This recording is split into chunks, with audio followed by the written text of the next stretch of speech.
Israel is dismantling the Iranian missile and drone threat in a way that I don't think anyone really expected. Also, it's being televised, which is wild. So I thought it was worth running through some of the strike footage we've seen come out in recent days. But don't worry, we are going to talk about the continued U.S. inching towards war with Iran, as President Trump made some statements earlier today that were interesting, suggesting that we have air superiority over Iran. But starting out with the footage, some of these clips just came out earlier today. We're seeing 6 to 10 clips every single day over the last 3 or 4 showing not just Israeli air operations over Iran, but specifically, like you're seeing here, the targeting and destruction of the Iranian missile launchers. Now, some of these, like you'll see in this first clip, are very clearly missile launchers. You can see the missile right there catching a drone or catching a munition as it's getting ready to launch. Israel specifically noted that in recent days, they've hit multiple launchers that were not just out there in the desert or moving into location, but the missiles were prepared to fire. So there's been a lot of statements about how these strikes that you're watching playing out on the screen right here, every one of these are actively saving Israeli lives. Now, there's a wide mix of these mobile missile launchers that you'll see play out throughout this clip, but we've talked about it before. This is a bottleneck in the Iranian missile program. Some are small, some like this one are larger. Clearly, that's a missile launcher. You can see that from a good distance away. But once that missile fires, the truck can just go back, reload, and pick up another one. We see some like this one here that are relatively camouflaged. They look like 18-wheelers. That is a bit too big of a blast for a truck full of food or supplies or something else. That's a missile going off in that detonation. And we've seen this for quite a while. Iran has highlighted these and showcased the way that they're able to hide and conceal these missile platforms to move around the country. And you'll see a couple different clips here as well, where it's not just that Israel is hitting these missile launchers. Here's a great example. They're hitting them as they're moving, but they're also hitting them as they're tracking them as they move through Tehran. Again, just highlights the fact that Israel has complete air superiority. In fact, I heard someone, look at this one right here, real-time tracking of a missile launcher through Tehran in daylight. Who expected this 4 days into the fight, right? Nobody. I'm not sure Israel even expected this degree of success in the air campaign. But this is the challenge that Iran is going to have going forward. They're becoming increasingly limited in what they can use to launch these strikes. More and more, it's becoming, what we're seeing in this next clip here, I believe, are some of the UAV launchers. There you go. So it's not just missiles, but even the UAVs. More and more, day by day, as Israel continues these strikes, we're seeing it become more and more likely that Iran is going to be limited to using static location launchers that they have hidden throughout all of Iran. And of course, as we've talked about before, those can generally be good for 1, 2, maybe 3 launches, but you got to get them off fast, because as soon as that site is burned, no pun intended, at this point you can expect the Israeli Air Force to come in, hit it, and take it out of operation. So the frequency that Israel is hitting these launchers in recent days has been staggering and is having a very real impact on Iran's ability to strike. Now, turning to how the war is playing out so far, Manny Fabian at the Time of Israel had some interesting reporting earlier today, where he said the Israeli military estimates that it will achieve its objectives against Iran's nuclear program within a week or two. Now, is that kind of some ominous foreshadowing that the United States might get involved, or is it that Israel will have the time over target, if you will, to drop enough munitions on some of these nuclear facilities to take them out of the fight? He says Israel set up on the operation in Iran with the objective of removing the existential threat of the Iranian nuclear and ballistic missile programs. The IDF has so far bombed 2 Iranian nuclear enrichment facilities, Natanz and Isfahan, and caused significant damage to both. In this morning's video, we talked about how the IAEA has already assessed that the centrifuges at Natanz are likely either severely damaged or completely destroyed. Manny says that the IDF strikes already have killed at least 9 key nuclear scientists who were working on a bomb and struck several other facilities supporting Iran's nuclear program, including offices and command centers. Speaking to the importance of that, my understanding is there's about 13 Iranian nuclear scientists that are critical to this program. They were likely all targeted, 9 were successfully eliminated. But the comparison I heard in recent days, and it's not apples to apples, but it gives you an idea. If we go back to the United States in 1943, 44, 45 timeframe, and Oppenheimer is removed, it drastically changes our ability to get a nuclear weapon. So what they're looking at here is the knowledge base with some of those senior nuclear scientists. They're gone. That experience is out of there. He says the military has so far denied striking the underground Fordo nuclear facility, but says that it has it in its bank of targets. Defense Minister Katz said earlier that Fordo is an issue that will certainly be addressed, and we're going to get to that later in today's video with a U.S. senior official talking about how that's the one thing he thinks the U.S. might go after. Manny says the IDF says that some 40% of Iran's ballistic missile launchers, or some 200, have been destroyed or neutralized so far in the operation. This has also apparently played a role in limiting Iran's missile fire on Israel in the past few days. In terms of Iran's military, the IDF says it has killed dozens of commanders, including the vast majority of the top leadership of the IRGC and the Iranian armed forces. He says military officials say that it has killed 3 times more Iranian commanders than it had initially anticipated when planning the operation. And one key note here, going after these senior officials, they just made themselves available. It looks like the personal security and maintaining cover in Iran was not as tight as it could have been. Israel clearly knew where a lot of them were, and the fact that they were able to kill so many more than they expected, to me, suggests that they didn't change up or didn't drastically change up their patterns of life after the first commander started getting hit. What I mean by that is if Israel has been tracking them for, again, months or years to know where they work, their route to work, their vehicles, where they live, all that important stuff if you're trying to carry out a strike, if Israel is able to continue killing these guys for the next couple days, it means that when their boss was killed, they didn't shift. They didn't change up their routine or didn't change it up enough. And Israel was able to, through maybe sources on the ground or assets overhead or signals intercepts, who knows, probably a combination of all of those, maintain their tracking of these officials. And as Manny says here, kill 3 times more commanders than they initially assessed. He says the operation in Iran was planned months in advance, with military officials saying the most challenging part was cracking the issue of Iran's air defenses. Israel has since obtained air supremacy over Western Iran and Tehran. Manny is an incredible military reporter at the Times of Israel. He's been top-notch, solid information for a long time. I don't think that's a slip-up that he used the term supremacy instead of superiority. Supremacy means that they have total domination over the skies and can borderline loiter overhead without any risk of surface-to-air fire. That would be hard to believe, if true at this point, to have knocked out the Iranian air defense that completely, that quickly. But nonetheless, that's the statement he used, and it does increasingly look like that, as we showed in the videos earlier today. Israel tracking some of these mobile missile launchers requires aircraft overhead for significant periods of time. You can't do that if there is a persistent ground threat. So in some cases, at least, that's clearly not there. Now, I did want to get some Iranian statements mixed in today. We have Major General Musavi, who they have listed as the chief of staff of the Iranian armed forces. I'm not sure if this is the newest one, but at least I feel like his predecessor was just killed. I know the chief of staff of the IRGC was killed. The second one was killed earlier today, but nonetheless, he gave a briefing saying, the operation that has been carried out so far has been a warning for deterrence, and a punitive operation will be carried out soon. Therefore, residents of the occupied territories, especially Tel Aviv and Haifa, are strongly warned to leave these areas to save their lives and not fall victim to Netanyahu's animalistic desires. We're starting to see more and more of this from Iran, saying the big one is coming. We're getting there. What you're seeing right now isn't really anything serious. And of course, seeing that from a lot of their Western supporters across the internet, which we'll see, right? Like maybe something more will happen. At this point, it's been a pretty rapid decline of Iranian capabilities. That said, they do still have pretty significant drone and missile arsenals to be able to inflict a lot of damage, not just on Israel, but also U.S. assets and allies all across the region. Now, one of the Iranian what we've seen regularly for a couple days here is, and I've mentioned it as well, the destruction of these mobile missile launchers has led directly to a reduction in Iranian missile launches. That makes sense. 1 + 1 = 2 in that scenario, or maybe 2 - 1 = 1 is a better use. But Iran's statement here is actually suggesting that there's something entirely different behind this. Again, Iranian media here said, quote, "The answer is simple. Iran's missile capabilities have not been weakened.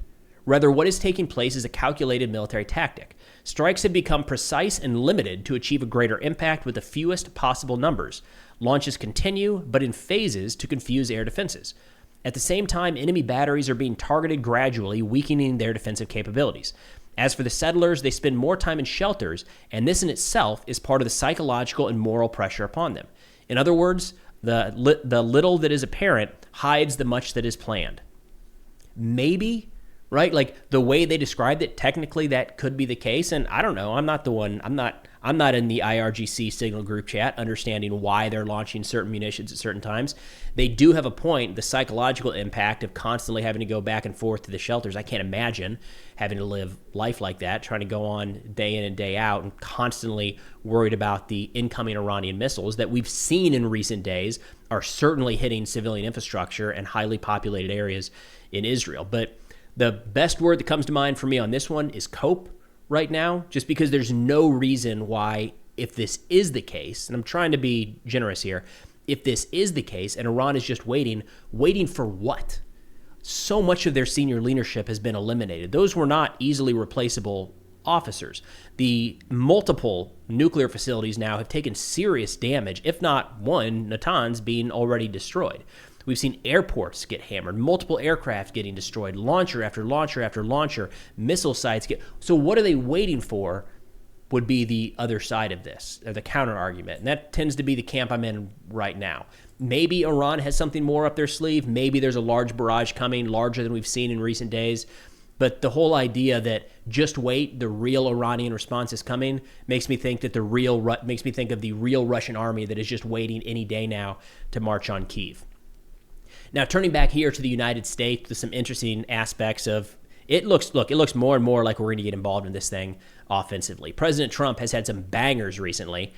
Just today, he posted, quote, we now have complete and total control of the skies over Iran. Iran had good sky trackers, which I got to think is like another word for radar, maybe. I don't know. And other defensive equipment, and plenty of it, but it doesn't compare to American-made, conceived, and manufactured stuff. Nobody does it better than the good old USA. Now, look, this is a time of heightened tensions. We need clarity. We need precision in language. And it can be entertaining when President Trump just kind of goes off the handle and starts saying stuff that's crazy. But this is one of those circumstances where, like, did you mean to say we? What do you mean by we? Because if we want to be really generous here, you could say, well, he's talking about, clearly he's talking about American-made equipment that Israel is using in their operations against Iran. I don't know that I would use the term we. I mean, when attacks against Russia are carried out using like HIMARS, I don't think I've seen anyone in the United States ever talk about we hit the Russians, or we carried out the strike, or we helped shoot down aircraft. This is the kind of thing you would expect like PR people to jump on and say like, hey, real quick, let's clarify that. What he meant was, but that hasn't happened. I'm following a bunch of Pentagon reporters and White House reporters, and they're all kind of hammering like, where's the correction here? Is somebody going to step in and clarify this? And as of now, 2:19 p.m. on the 17th, that correction hasn't happened. So open for speculation. But the president wasn't done. He continued. He said, quote, we know exactly where the so-called supreme leader is hiding. He's an easy target, but he's safe there. We are not going to take him out, kill, at least not for now. But we don't want missiles shot at civilians or American soldiers. Our patience is wearing thin. Thank you for your attention to this matter.